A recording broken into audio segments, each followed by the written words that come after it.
Hello नमस्कार दोस्तों, आप लोगों का अपना यूट्यूब चैनल रोजगार 7590 में स्वागत है। आज आप लोगों को बताने वाले हैं रेलवे संविदा में कैसे नौकरी मिलती है और क्या क्या डॉक्यूमेंट लगते हैं, कितनी सैलरी मिलती है, क्या काम करना पड़ता है। तो इसके बारे में आपको पूरी जानकारी प्रोवाइड कराने वाले हैं। तो जितने लोग चैनल पे पहली बार आए होंगे तो चैनल को सब्सक्राइब कर लीजिएगा, वीडियो को लाइक शेयर कर दीजिएगा। रेलवे जुड़ी सभी आपको अपडेट यहाँ पे देखने को मिलती रहती है। जो भी प्राइवेट गवर्नमेंट अपडेट आती है जॉब की, तो उसकी अपडेट आपको यहाँ पे सबसे पहले देखने को मिलती है।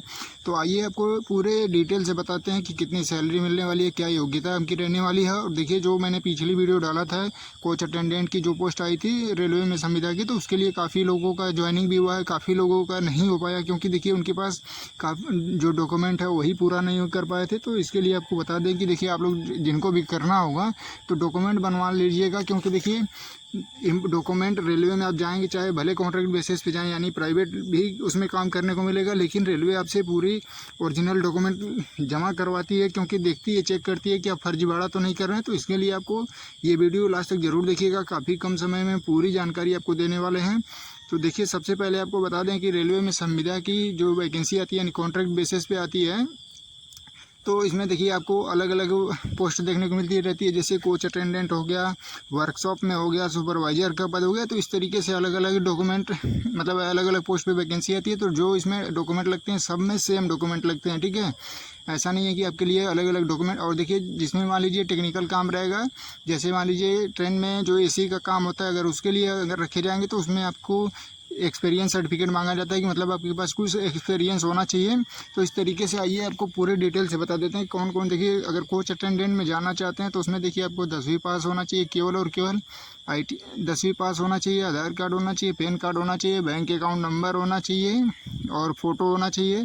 और आपके पास सबसे इम्पोर्टेंट जो जो डॉक्यूमेंट होता है, जिसकी वजह से काफ़ी लोग ज्वाइन नहीं कर पा रहे हैं, वो होता है पुलिस वेरिफिकेशन। क्योंकि जैसे वैकेंसी आती है तो मान लीजिए आज आ गई, कल से अगर ज्वाइनिंग कराया जा रहा है तो इतनी जल्दी किसी का पुलिस वेरिफिकेशन बन नहीं पा रहा था, ठीक है। तो इसी वजह से काफ़ी लोग ज्वाइन नहीं कर पाए, काफ़ी दिक्कत हुई। काफ़ी फ़ोन कर रहे हैं कि सर हमारा नहीं बन पाया, 20 दिन समय लगेगा, 1 महीने समय लगेगा, और उसमें काम क्या करना पड़ता है। तो देखिए, जिनको भी अगर कॉन्ट्रैक्ट बेसिस पे रेलवे में जॉब करनी है तो आप लोग पुलिस वेरिफिकेशन ऑनलाइन बनता है, आप लोग बनवा लीजिएगा, क्योंकि बिना पुलिस वेरिफिकेशन का कोई आपकी ज्वाइनिंग नहीं होने वाली है। लोगों ने समझ गए होंगे कि कौन कौन से डॉक्यूमेंट लगते हैं। और देखिए, इसके लिए आपको बता दें कि काफ़ी लोगों का कमेंट आ रहा था कि सर जैसे मान लीजिए जोन वाइज वैकेंसी आ रही है, तो अगर हमारा दूसरे जोन से है तो कैसे हम ज्वाइन करेंगे। तो देखिए, आपको बता दें कि अगर आपके जोन में वैकेंसी नहीं आ रही है तो दूसरे जोन में भी आप जाके ज्वाइनिंग कर सकते हैं। और अगर आपको नज़दीकी चाहिए तो हर एक जोन में आपको वैकेंसी आती रहती है कॉन्ट्रैक्ट बेसिस पे, तो आप लोग अपने नज़दीकी स्टेशन पे पता कर सकते हैं। और दूसरी चीज़ें आपको बता दें कि देखिए, काम जो करना पड़ता है, अगर कोच अटेंडेंट में आप जाएंगे तो एसी कोच में आपको काम करना पड़ेगा, यानी कोई एसी कोच में कंबल तकिया पैसेंजर को देना रहता है। बस यही आपका काम होता है। एक एक कोच आपको मिलते हैं एसी कोच, ठीक है। एक कोच का आपको पूरी जिम्मेदारी होती है देखने की, जितने काउंट करके दिए जाएंगे, जब गाड़ी वापस आती है तो उतने देखेंगे जाएंगे।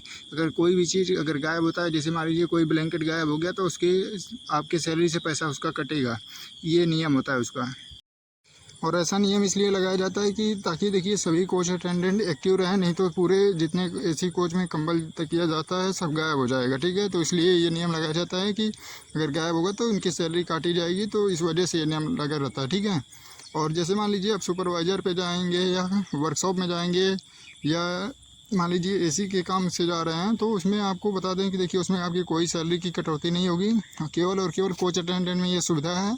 और कोच अटेंडेंट में देखिए आपकी मंथली सैलरी एकदम एग्जैक्ट फिक्स नहीं होती है। काफ़ी लोगों का कमेंट आ रहा था कि सर कितनी मंथली मतलब मिल जाएगा। तो देखिए 1000 से 1500 जो आपका PF कटता है वो तो मान लीजिए आपको मिलेगा ही मिलेगा। और जैसे मान लीजिए जिस स्टेशन से मान लीजिए इलाहाबाद से गोरखपुर के लिए गाड़ी जा रही है, तो फिर इलाहाबाद से गोरखपुर जाएगी, गोरखपुर से मान लीजिए इलाहाबाद आएगी, तो उसका अलग अलग गाड़ियों का ऐसे चार्ज बना रहता है कि 1200 रुपया एक ट्रिप का, 1500, 2000 रुपये ऐसे बना रहता है, ठीक है। मान लीजिए इलाहाबाद से अगर कोई गाड़ी निकली देहरादून के लिए, ठीक है, देहरादून जाएगी और आएगी, तो जो कोच अटेंडेंट होंगे उनको 2000 रुपया प्रोवाइड करा जाता है पर ट्रिप। तो इसी तरीके से सब कुछ आपको अलग अलग कोच अटेंडेंट का अलग अलग गाड़ियों के हिसाब से, मतलब ट्रिप के हिसाब से पेमेंट दिया जाता है। इसीलिए एग्जैक्ट आपको जितना आप ड्यूटी करेंगे उस हिसाब से पेमेंट मिलता है। फिर भी आपकी अच्छी खासी सैलरी बन जाती है, उसमें सैलरी की कोई दिक्कत नहीं है अगर आप लोग ड्यूटी करेंगे परमानेंट तो। और एक चीज़ काफ़ी लोगों का क्वेश्चन बना था कि सर हम लोगों को रहने की सुविधा कहाँ होगी। तो देखिए आप लोगों को रहने की, जैसे मान लीजिए सुबह में गाड़ी आई, फिर शाम को वही गाड़ी वहीं के लिए निकल जाती, तो आपको वहीं आप लोग अपने स्टेशन पे भी रुक सकते हैं, जहाँ चाहेंगे वहाँ रुक सकते हैं। क्योंकि देखिए आपको मतलब अलग से रूम नहीं दिया जाता है कि आप आइएगा तो यहाँ रुकिएगा, आपको ये व्यवस्था अपनी करनी होगी। और आपको जो रहने खाने की व्यवस्था है, मान लीजिए अगर जितने कोच अटेंडेंट होते हैं, सुपरवाइज़र होते हैं, तो सभी लोग साथ में अपना बनाते खाते हैं, ये सुविधा होती है, ठीक है।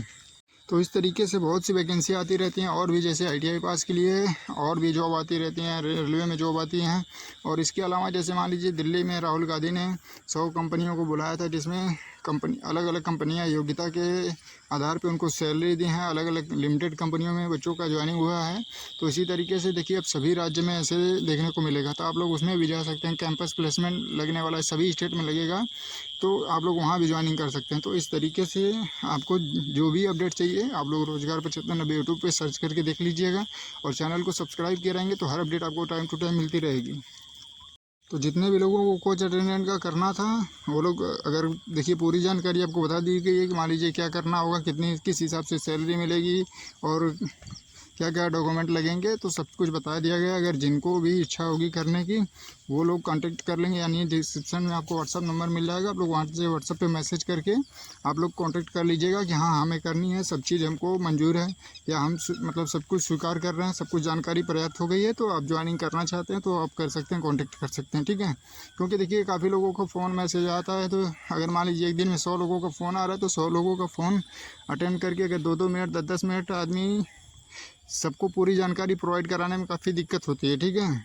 लेकिन फिर भी देखिए आप लोगों को जानकारी प्रोवाइड करने की पूरी कोशिश की जाती है। लेकिन अगर इतने बताने के बाद भी अगर कुछ भी आपको डाउट होगा तो आप लोग कमेंट कर लीजिएगा, 100% आपको पूरी जानकारी प्रोवाइड कराई जाएगी। और जितने लोगों का कमेंट और मैसेज आया रहता है उस हिसाब से आपको अगली वीडियो में पूरी जानकारी प्रोवाइड करा दी जाती है। तो जितने लोग कोच अटेंडेंट की जॉब करना चाहते होंगे, वर्तमान में अभी चल रही है, आप लोग ज्वाइन कर सकते हैं। और इसके बाद मान लीजिए सुपरवाइज़र की आने वाली है, चाहे 1 हफ्ता 10 दिन जो भी लगे, और जैसे आएगी तो आपको इसी चैनल पे देखने को मिल जाएगी। तो आप लोग चैनल को सब्सक्राइब करके रखिएगा, ताकि कोई भी वैकेंसी आए तो सबसे पहले आपको नोटिफिकेशन मिल जाए। क्योंकि देखिए इसमें सीटें कम होती है, मान लीजिए 50 सीट 40 सीट आएगी, और ऑल इंडिया से लोग इसमें जुड़े हुए हैं, तो ऑल इंडिया से जो पहले देखता है अपना डॉक्यूमेंट लेके पहुँच जाता है या बात कर लेता है, तो उनका हो जाता है, सीट फुल हो जाती है। तो अगर करना रहेगा, अगर आप लोग इच्छुक होंगे तो कांटेक्ट करिएगा, कमेंट करके भी जानकारी ले सकते हैं, ठीक है। और ऐसा नहीं है ये कॉन्ट्रैक्ट बेसिस पे होता है, ऐसा नहीं है कि आप लोग बाद में दावा करें कि नहीं हमको परमानेंट किया जाए। क्योंकि देखिए रेलवे अप्रेंटिस छात्र हैं, अभी तक उनको भी नहीं परमानेंट किया गया है। तो आप लोग केवल और केवल जितने दिन मान लीजिए ड्यूटी करेंगे उस हिसाब से आपको सैलरी दी जाती है। और ये आपको मतलब जैसे कोई गाड़ी लेट होती है, काफ़ी लोगों का कहना रहता है कि मान लीजिए ठंडी की जो मौसम आते हैं तो उसमें गाड़ियाँ लेट होती हैं, तो फिर ट्रिप वाइज पैसा मिलेगा, तो फिर हम लोगों का नुकसान होगा। तो देखिए जितनी गाड़ियाँ लेट चलेंगी उसका आपको अलग से पेमेंट मिलता है, इसके लिए आप लोगों को परेशान होने की कोई ज़रूरत नहीं है, ठीक है। और भी इस तरीके से कोई भी डाउट होगा तो आप लोग कमेंट करके जानकारी पूरी पर्याप्त ले सकते हैं, क्योंकि आपकी पूरी हेल्प की जाएगी, ठीक है। जो भी आपके डाउट होंगे पूछ लीजिएगा, और चैनल पे पहली बार होंगे तो चैनल को सब्सक्राइब भी कर लीजिएगा, वीडियो को लाइक शेयर कर दीजिएगा। धन्यवाद।